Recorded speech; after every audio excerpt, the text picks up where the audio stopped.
David, wake up. What's going on, guys? This is another interview with CEO Phillip Woolgar. It's a good one. He gives some tips on how to start your own tech company. So tune in, guys. What's going on, folks? We're here with CEO Tech, Phillip he's originally from BC and now he's in Miami now. So, we got a lot to talk about, in the tech space. So, how you doing today, sir? I'm good. I'm doing great. Great, I'm great, not great. actually at the beach, but I will be later on today. Absolutely. Yeah. All right, cool, cool. And yeah, let's just get right into it. And my first question is what made you get into the tech world, into the tech space? I started out as a journalist and everything's going online. So especially right now, there's so many industries being disrupted with AI, it's especially happening. But I think newspapers kind of saw it first. I mean, way back in I finished J school in 2008. And right when I got into journalism, my first newspaper was in a small town. It was in Merritt. And my dream was to work for like the Vancouver Sun or the Globe and Mail. And I was grinding the whole time working at the newspaper, and everything was going online at that time. The newspapers were shutting down, they're laying everybody off. So I thought I got to do something and I got to do it now. So just like right out of school, I decided I need to become an entrepreneur. And so I just put some ads up online. Got free ads. Like I was making the guy at Tim Hortons was making more than me at the newspaper. I was working 60 hours a week. He was making $12 an hour. Back then it's like that's still above minimum wage. I was making $11 an hour working at a newspaper.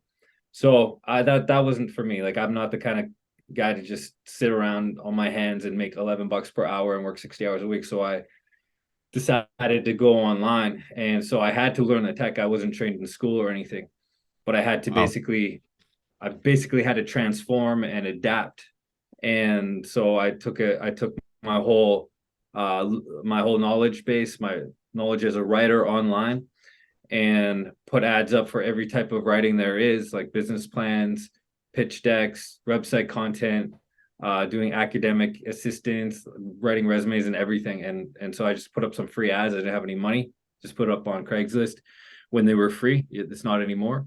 And then started gradually getting a client base. And then it went from there, just being a couple ads, a couple clients to growing the clients, then getting writers, and then getting developers, building a website. And now it's 15 years later, and I've traveled the world. I was able to work online, traveling the world, and now able to actually move um, to Miami just because I was freezing my ass off in Canada and kind of bored out of my mind. Maybe I was just in the wrong location, but I was in Vancouver and was kind of wanting to get out somewhere where there's cheaper real estate, somewhere where I feel there's more opportunity. So that's why I decided to come to Miami. Okay. Okay. Cool. Cool. I know. I heard that journalism you don't get paid that much at all, and they work pretty hard too, but for some reason Mhm. don't get paid that much. But Yeah. that's why I guess that's why the podcast world is taking over. But Yeah. okay, yeah. My next question is I know you taught yourself how to do tech and so far. How do you know that was the right direction you needed to take? It all How fell into place, really. yeah, yeah, I mean, I saw where newspapers are going, and like people don't open a newspaper anymore. They don't, there's no paper boy going around the neighborhood throwing papers at your windows. I mean, maybe in small towns still, but that's not really a thing anymore. And so I mean, since everything is going online, like if you want to be a writer, then you have to go online if you want to make some money at it. And I think what I've done with writing is I've taken it from being, getting a small town newspaper job, which is really as far as you can go, because the people at the bigger newspapers are the ones who have been there for a really long time. Those yeah. those newspapers have low readerships, right? So they don't have a ton of employees anymore. And so I just realized that it had to be online. And I've taken it from basically the option of making very little money, like minimum wage, pretty much at a small town newspaper, living where you don't really want to live, to having an online company now. We're voted a top business consulting company on Clutch in 2022. And I mean, if you take somebody like Elon Musk, for example, his whole thing, he's got a few skills, and one of those is website coding. That's how he got started. He took that as far as he could go. He made PayPal. He took the money from that. He's like, okay, I'm gonna build rockets, and he invested into rockets, invested into Tesla and and the Boring Company, which builds tunnels underground. And now he's taken that as far as he can go, and that's going to be, that's trillion, that's not even billion, that's, it's trillions of dollars. If you take all those, that's as far as it can go. Doing writing, now I could take that online and I can take it as far as I can go, and it can be a multi-million-dollar business. But switching to now, you mentioned about tech and how I got into that specifically. I've taken the writing component of tech as far as it can go, and now I'm branching off into building other companies. So I'm building Mm. multiple tech companies. I've Yeah. sold two already. I built like five tech businesses.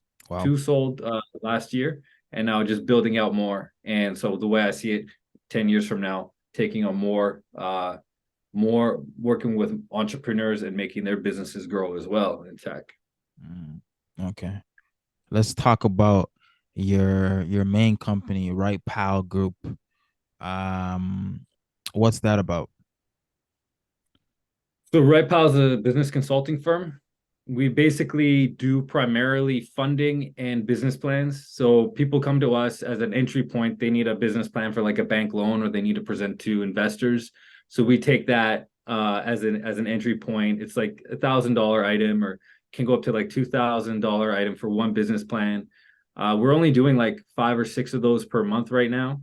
Um, but we're hoping to grow that. It's not really a huge demand, like I mentioned. Like, these businesses have their market, um, the total market saturation for something like that isn't huge, and there's many bigger companies, so it's a hard one to get into. But as a smaller company taking on business plans, I'm then able to ask them if they need funding representation. So then we go out and we try to get them organized with bank loans, or get other investors on board with them. So that's what that one's all about. And then, that's going to be it's going to have subsidiaries getting into real estate investing. We're looking to, well, we have one property now. We're looking to invest in another property later this year, and then we're going to go for probably one every 3 months or so next year. So we're branching that out to get to many different kind of industries, which is a smart thing to do for taxes. If you have a business, if you have a segment that goes into real estate investing, you can then use depreciation. I think in Canada, depends exactly where, but it's around 4%. I think some places 5% of the total value of the real estate. You can depreciate it. So if you have $1 million property and you depreciate it by 4%, that's 40,000 you can use to offset your taxes for your other business. So that's what we're going to be able to do with the real estate that we have and what we're going to purchase, and that's how we're going to offset taxes for our business consulting company. Okay. Okay, nice. You're giving us some tips on real estate too. Just trying to That's help pretty as much good. as I can. Yeah. Cool, cool. So I know you saying you help businesses and consult businesses. What type of businesses are you looking for to consult, to help write business plans and so forth? Do you take on anybody, or is it a certain Yeah. type of business that you guys tackle? I mean, certainly like Procter and Gamble isn't coming to us, or I don't have like Elon Musk or Jeff Bezos on speed dial. They're not asking me for business plans. But basically, right now, as we're growing the company, we'll take any client we can, and most of that are startups, because we're charging, $1,000, $2,000 for a business plan. Whereas if you went with, I mean, like, as far as competition goes, there's not like big name competitions in this industry. There's like business consultants that you can go to, and they probably charge more like $10,000 for a business plan. So the lower ticket items are like for startups. That's really our market. And then we did get some recognition through through Clutch, and they recognized us and gave us an award. So that allows us to move up a bit. We got a call from Kevin Harrington, who was one of the original Sharks on Shark Tank, to do an interview with him. And so that's something that's scheduled for next year. And that's going to allow us to get bigger fish. So if you don't have somebody, I mean, who am I, right? Like nobody knows who I am, really. Like Yeah. other than a LinkedIn profile, like I'm not a big fish, but that's 99.9% of entrepreneurs. And so there's not going to be any big names coming to me. So our target market is really those entrepreneurs who are looking for high quality, but without spending 10K for a business plan. Okay. Okay. Nice. So yeah, my next question is, when we do go ahead, let's say somebody goes ahead and wants your advice or consultation, how do they know it's going to work? How do they know if you do write the business plan is going to work out for them? Well, we give them samples first. So they talk to me or a sales associate with us, and they get a feel for it. They first of all, they want to feel comfortable with us. We always try to solve the problem with them. Like we hear what they need, like they need bank funding. So we ask them how much funding do they need, and whether it's a new or existing business. And then we figure out how we're able to help them. Like, so basically we go on the journey with them and figure out, okay, how are we going to structure this and make it look so that we can get you that funding that you need. And we know what the banks are looking for. We know what investors are looking for. So we're being as upfront with them as possible to bring them into that journey. Then we send them a project proposal to let them know exactly what's going to be involved in the business plan. We send them samples. So if they like the samples, they basically like us. They don't even have to like us. They just have to trust us that we know what we're doing. And the price is affordable to them, which is a big breaker for a lot of people. A lot of people expect, that we'll have it done the next day, and it's gonna be like we've even heard 1-page business plan, which is just unheard of. Banks never gonna accept that, and investors certainly not are gonna be convinced on 1 page to put money into a company. So if there's realistic expectations, first of all, we're screening them to make sure that they have the understanding that this is not just going to be a 1-day thing and $100 for a 1-page business plan. It's going to take a bit more investment because it requires more thought. We have an accountant on staff. We have a graphic designer. We have a market analyst. So it's going through a few parties. So it takes 12 to 14 days to get it done. And if that's good with them, basically they pay half to get started, and then the half after they're happy with everything. So they're not making the full financial commitment. But yeah, I mean, there's people are timid about that, but a big way to win people's trust. I mean, especially now because people are so scared of dealing with anybody that they don't know. It's so important to basically let people know who we are.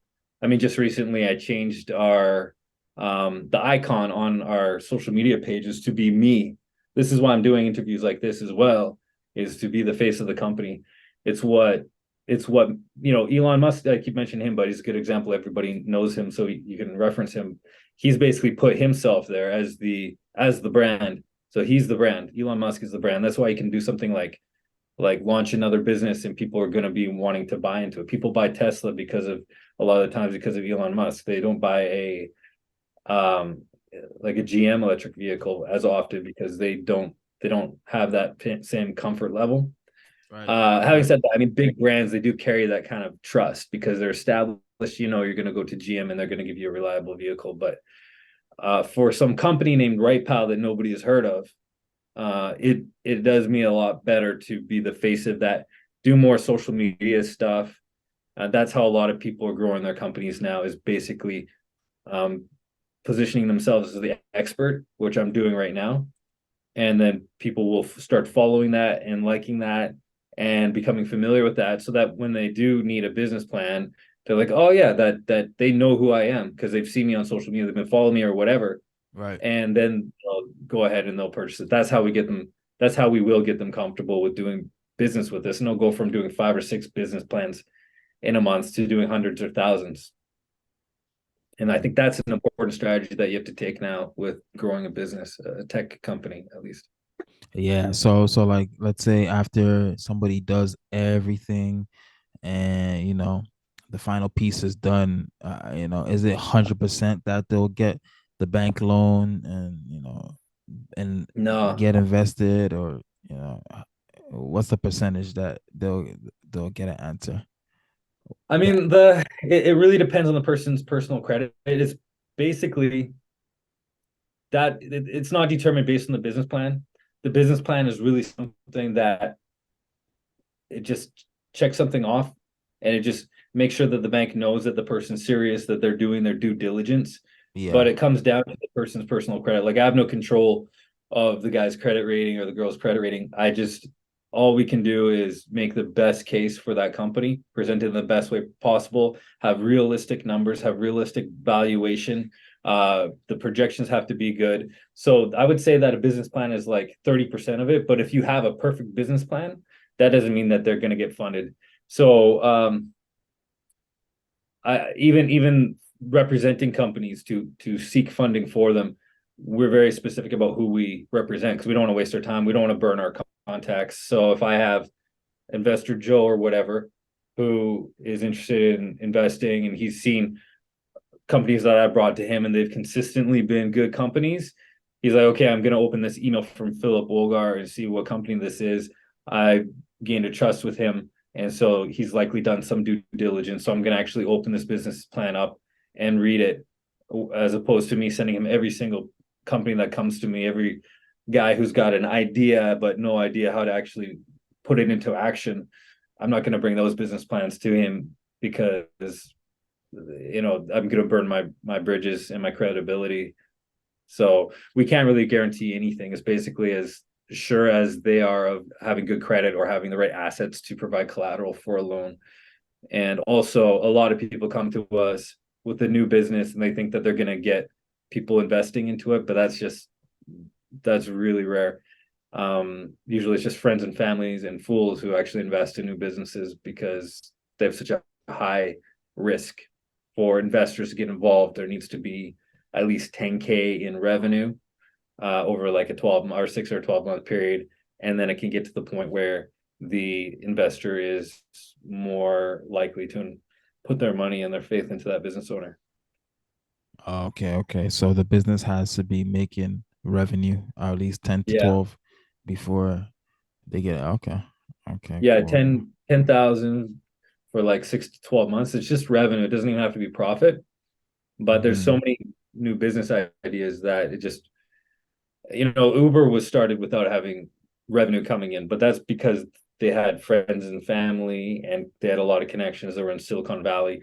And I mean, there's a lot of brilliant ideas out there, but this idea was backed by people knowing who these individuals were. So it's getting back to having to know who that person is rather than just trusting some like random company that falls out of the sky who you've never heard of before, like Uber. Like what the heck is that? But they knew the owners, so the owners were able to present to the people that they knew, and then all the connections basically created a wildfire, and that's how they got a ton of investment. And they weren't even profitable until like I think they had the first profitable quarter in 2020, which was like 13 years or 12 years or something after they opened. So those investors, they were getting a return because it went public and they're making money off of people investing the stock, but the company actually didn't become profitable until 3 years ago. And so that just shows you how much it takes to actually grow a company, especially one of that size. And they needed all that funding to get it off the ground. Enough people were convinced. They probably had very, very good communication skills. They're able to present very, very well. But the guy, who has a small construction company that he thought of and he wants to get started and needs an investment, nobody is going to invest in that except for maybe his rich uncle. So, yeah. Nice, nice. And I know each slide is worth about $75 on the business plan or the pitch deck. How much pages would a business plan be, or a pitch deck? Well, so the pitch deck, usually you want to keep it very, very short, like 10 pages. Pitch decks are a bit less. They're $50 per slide. It's not Okay. quite as much work. It's not as in depth. Pitch decks are specifically for investors. So this is another thing a lot of people don't know, is that before you even present a business plan to an investor, you need to give them a pitch deck, because they're not going to take the time to read all those boring numbers and like all the details about the business. They're not going to go through a 30-page business plan. They would rather get a snapshot. They're getting so many pitches that they're going to look on their phone as they're like dragging their toddler to the gate at the airport. They're going to just pick up their phone. They're going to look at it. If it can sell them that quickly, then they're like, okay, send me the business plan. But that's, yeah. So when you're pitching investors, that's what you need. You need a pitch deck, and then you get into the business plan. And for investors, depends on the complexity of the business, depends on the valuation of the business. If you need to have $10 million in funding from investors, then you're gonna have to put up a business plan that's, more like 35 pages. If you're going for a tiny loan, like a $50,000 loan from a bank, that's more like 10 pages. But I would never go less than 10 pages, just because it's too, you're not going to be able to get all the financials in there, the projections as well. It's not, none of it's gonna fly for even a small bank loan. It's got to be at least 10 pages. Yeah. 10 pages. Okay. Okay. Not bad. So that'll be around 500 if somebody's going for a small loan. 50,000. 50,000. I mean, that doesn't seem that small, but I mean, Yeah, yeah, I mean, it seems like big peanuts when we have small companies like mine, but yeah. the banks are dealing with huge loans, and so what they do is they look more in depth to loan requests over 50,000, because they get so many requests. They have lower requirements. So if you're thinking about getting like a $50,000 loan or a $60,000 loan, it's going to be a lot more work to get a $60,000 loan. You're going to have a longer, more comprehensive business plan. So it's a good mark to aim for if you're looking for some startup funding or whatever, to get a $50,000 loan rather than going too high. And then you can always try another loan later, and then you have more credibility and more assets and track record to get the higher funding amount. Mm. Okay. Okay. So a pitch deck, what's the difference between pitch deck and business plan? Business plan is this more detailed, a detailed writing, basically, right? Yeah, so the pitch deck, basically it's a picture with some like notes. I don't know if you did this like in school or whatever, Mm-hmm. but I remember when I was in college, I'd have to like do a PowerPoint presentation, and it seemed like a ton of work. But then you do it and you realize you just like put a picture on a slide, put like a few notes, and then you just talk about them. So it's just like highlights. You pretty much put your problem statement. Like, for example, we were working with this company that wanted to do virtual reality concerts. So you go on your TV, you got Netflix, you got Prime or Disney or whatever. There'd be another app on their streaming app for specifically virtual reality concerts. So you put on a headset and you're like at the concert. And that one, we were putting up the problem statement. So the problem is that this, like, people want to experience concerts, but they want to do it from the comfort of their own living room. They don't want to pay the ticket price to get into the concert. And sometimes there's concerts with their favorite group who's like in another country or in another state or province. So you can actually experience that concert by streaming that to your virtual reality headset.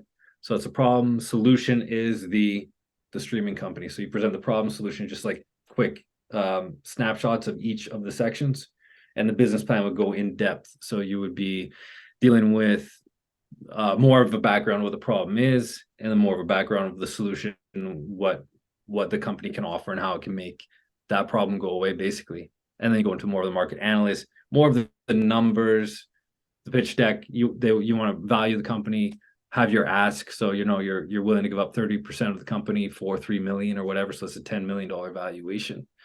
And that's enough for the people to go on, the investors to go on to figure out whether they want to take a deeper look at the business plan, see if there can be any, see if they can open up their bank account, get some funding going for them.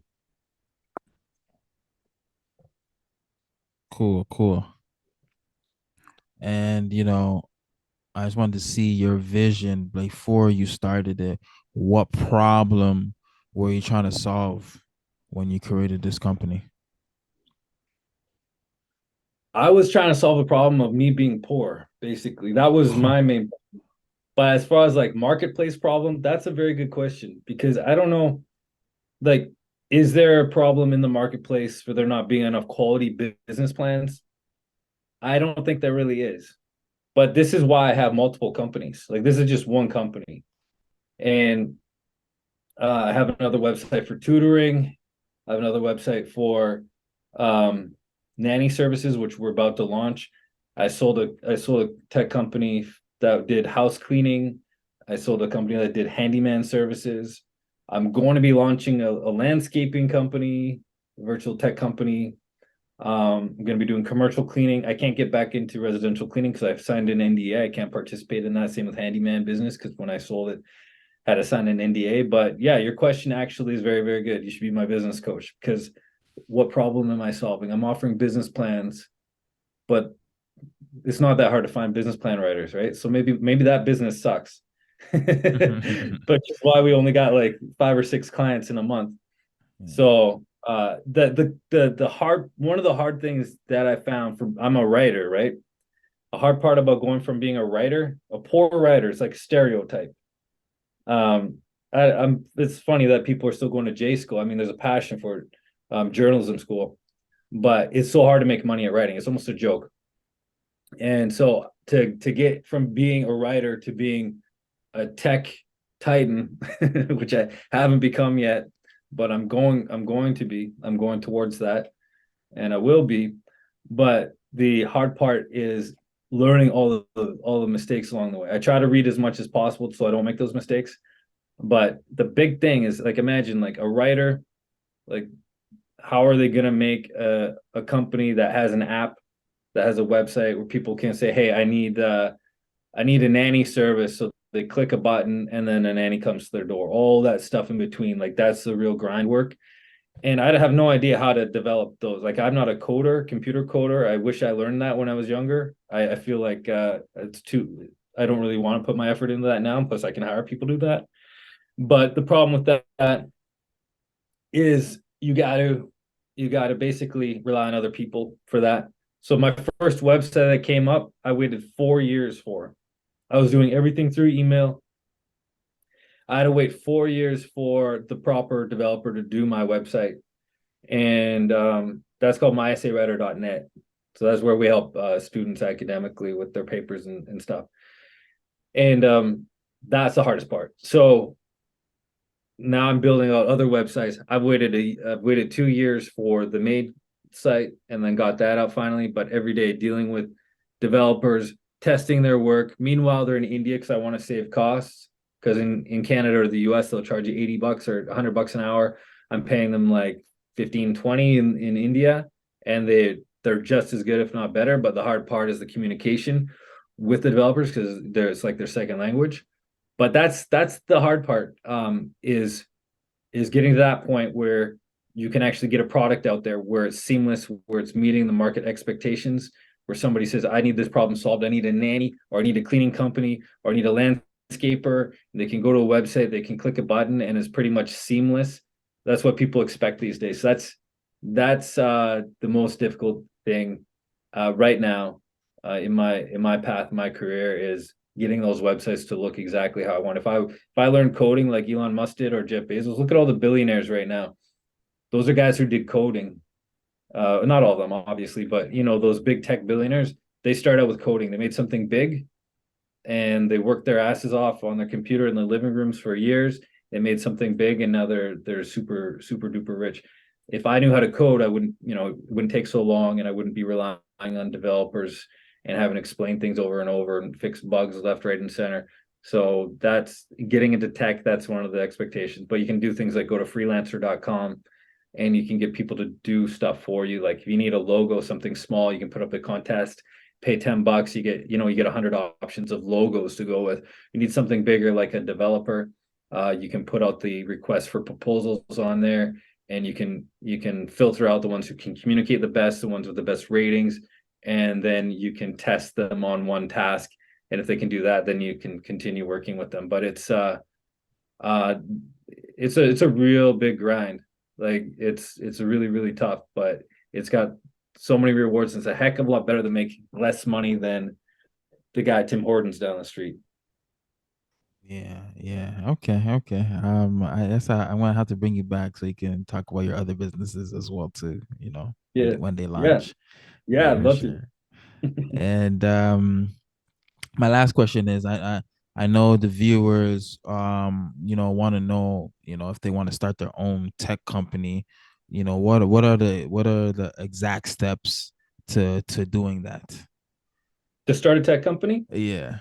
let's assume that it's an online tech company. Right. So you and it's a service company. So I'm really specializing in services, Yeah. whether like digital services.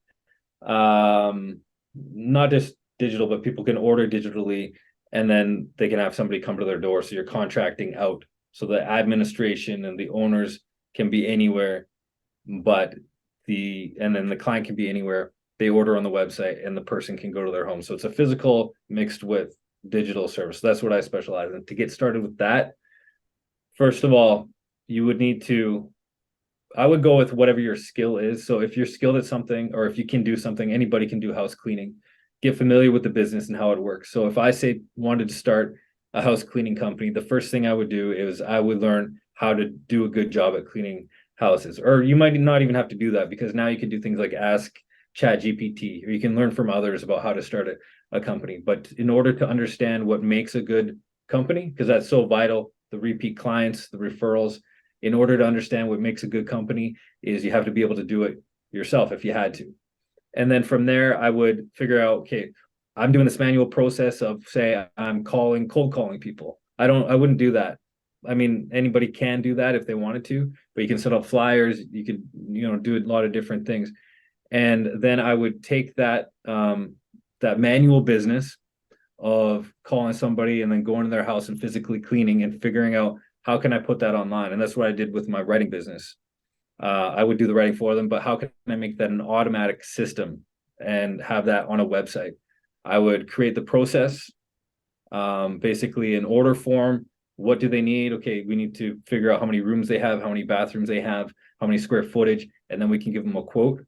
So I'd create that, instructions for the developer to create a website, order form, and then have that link to notifying cleaners in the area. So you would need to have cleaner profiles, a way for them to sign up so that everybody's notified. You would have to instruct the developer to only make that order available if nobody has already claimed it. What else could we do to improve the customer and the cleaner experiences? We could have a little map so that the customer sees where that cleaner is. Oh, they're 5 minutes away. Perfect. And then a communication system between them. And you can actually learn from a lot of the other apps. I mean, I didn't just come up with having a map to that house for the cleaner to follow, or so the client can see where the cleaner is. That's something that like DoorDash does, something that Uber does. So there's a lot that's already been done that you don't need to recreate. And then have an automatic invoice go to them after the cleaner checks out, from and saying the job is done, and then having a dispute process available. Like, so it's basically solving every type of problem that can come up and putting that into a website and an app. And then once you have that whole system going, you just put the proper people in place. I always hire a lot of people from the Philippines. Have basically a call center. My last company, there's like 20. One of them that I sold had like 20 virtual assistants, and they're just calling, responding to people. So learning how to keep costs as low as possible by outsourcing the work. That's another way you can do it. Obviously, you can't do it for a writing company, because the people who are answering from the Philippines would have an accent, and people looking for writing projects completed wouldn't want to work with somebody who has an accent. But it depends on each industry that you're going into. So put it in a nutshell, three-step process. Basically, figure out the industry you want to get into, understand it, blueprint a website, and then hire the right people to put that into place. And you're just the architect. I mean, that's a lot of work. because you have to make sure everything works properly. But putting the right people into place is really the way to do it. And you're just the visionary, and then you make sure everything is operating properly. Wow, wow. I might have to start my own tech company soon. That I was gave you all my secrets. Now I'm gonna yeah, have yeah. That was my plan. yeah. I'm playing. That was smart. That was smart. Yeah, You got all the good stuff, all the gold nuggets. absolutely, absolutely. I'll So, be seeing you in Silicon Valley, just like driving yeah. a Lamborghini down the street. I'll be like, damn it, I gave him too much. And I'll be out of business. You'll just be jetting along. And then I'll sign you as my partner, my business partner, and then we'll work Yeah, together. there you Yeah, go. absolutely. I should be asking It's for royalties. it's a win-win situation. Yeah. Yeah, we could get big together, man. I'll do my businesses, you do yours. We'll just divide everything 50-50. Yeah, absolutely. Yeah, I mean, I just asked that question, for people who are watching who want to start their own company, want to be an entrepreneur and so forth, they can learn from you that, that is already, in the game for, you know, 15 years already. They can learn from you. Yeah. So, hopefully they take away something from that and from this Yeah, interview. I hope so. Yeah. That's one of the reasons why I'm here, is to Mhm. help as many people as possible and also get exposure and everything as well for my companies, obviously. But I'm at the point where I've done it for so long that I can definitely give back. Yeah, yeah. Okay. All right. Thank you so much for your time. I thank you guys for tuning in wherever you're watching from. And I'll definitely see you guys next time. Peace out.